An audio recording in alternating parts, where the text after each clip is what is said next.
growing up, he would tell us things, or he would sing songs in Cherokee. And I often ask the question, Dad, why do you sing that song, or why do you say that? And he would say, well, Bub, before I can tell you, I first have to tell you a story.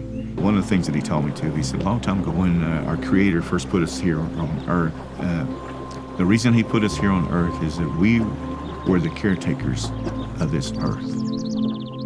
And he said, a long time ago, all of these things could communicate with the trees, the rocks, the wind, the rain. All of these things talk to each other. But he said, we don't do that anymore.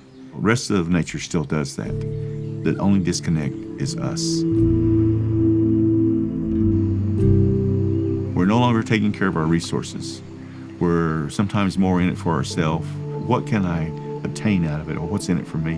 He said, a long time ago, we didn't think that way. When it was time to go help somebody, we went to help. We didn't ask for nothing in return. And that's how he believed.